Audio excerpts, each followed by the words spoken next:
Hi everyone, welcome to Gati se Pragati, a small talk on tips for startups. First, I'll introduce myself. I'm Vijay. I'm a founder of multiple startups and companies. Have scaled bootstrap ventures, and also right now building my startup. I've had my share of successes and failures, and I think I'm fairly competent at this point to talk about startups and help you people on building your startup. So the first thing is people dream big on what they want to do, right? And dreaming is something which is very essential for success in one's life. Now, the first thing when we dream is we need to know what our destination is. So, to be very relevant in the startup space, I would say when we are dreaming, are we dreaming about a company that is self sustaining and that gives me revenues to as an alternate to a job which is building out a traditional business? Or am I building a company which is scalable, which can grow tremendously over the next couple of years, similar to a startup? So, the first thing that we do is we bucket this out and say and come to a conclusion in what we are after. And let's take the journey of what we are after, let's say, in a startup. So, the first thing when we start building a startup is we identify a problem that is relevant to the masses. And once you identify the problem, you need to actually go down, speak to people, speak to the relevant stakeholders, and understand if that problem is really relevant to them and are you solving the right thing. That saves you a lot of time in building out a company and then realizing that, hey, I'm not solving a problem that is not relevant to most of the people over here. So that's the first step that you're taking. Now, once you've identified your problem, what you do is you come up with a solution for the problem. And when I'm talking of the solution, you sit through and say, you list down the top 10 problems, filter out 3 out of the top 10 problems and say, these are the most relevant areas which I would like to solve.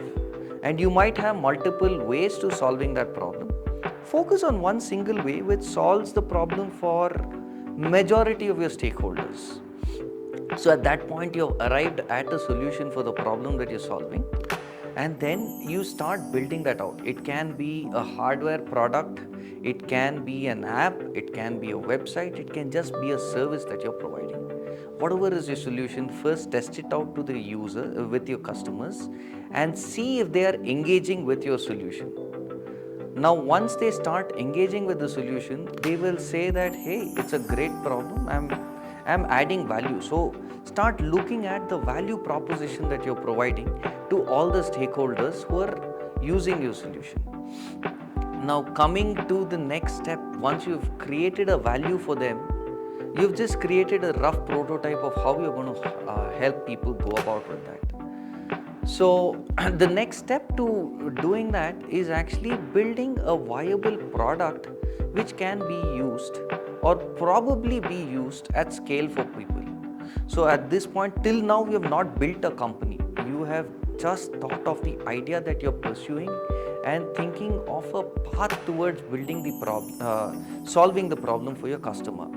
At this point, I would say you're ready to start your venture and let's say start registering a company, start looking at access to funds and all of that, right? So here once you have multiple schemes from the government, from let's say the state government, central government, you can put in your own funds, can be family, friends, your own savings or anything.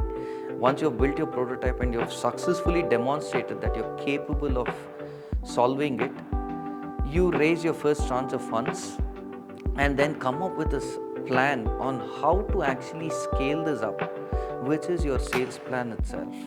Now, essentially what I'm talking through over here is what is compressed in a 7 or a 10 slide pitch deck that you might be thinking of creating to give it to your investors. Your investors go by the same flow. Number 1, problem. 2, solution. 3, what is your target market and what is the size of your market that you're addressing.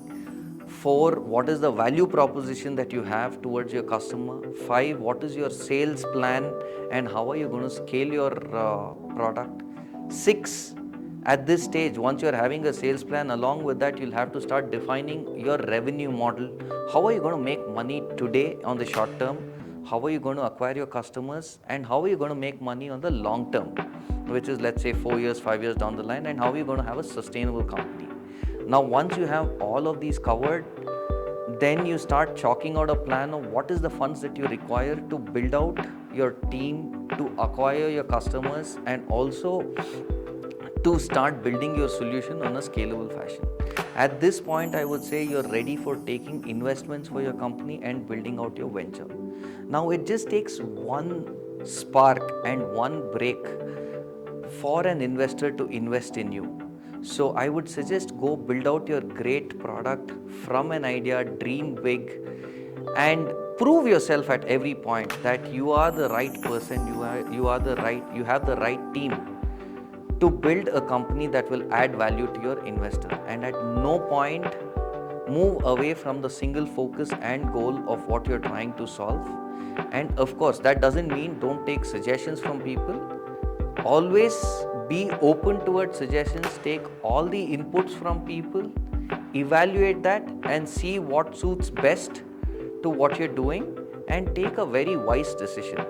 And build something that is simple and easy to use for people so that you are reaching your destination, which is, in this case, if it's a startup, it's about creating a scalable company. And a company is scalable only if someone has a short learning curve and the product is easy for them to use, right? And that's effectively what I would say Apple did. What was their motto when they launched the iPod first? They told anyone can learn how to use an iPod within 3 seconds. And it was as simple as that. If you had used an iPod back in, let's say, 2007, it would have not taken you more than 3 seconds for a person to start using that. And that's why they are supremely successful in what they are doing. So I would like to end this and wish everyone the very best of luck to pursue their dreams. Don't just wait for destiny to take you towards your dreams, but decide on your destination, decide on your path to destination. You might have multiple paths. Take the right path, take advice, take guidance from people who have done it before, been there before, and seen things earlier. That will really, really help you move forward. Thank you again. This is Vijay signing.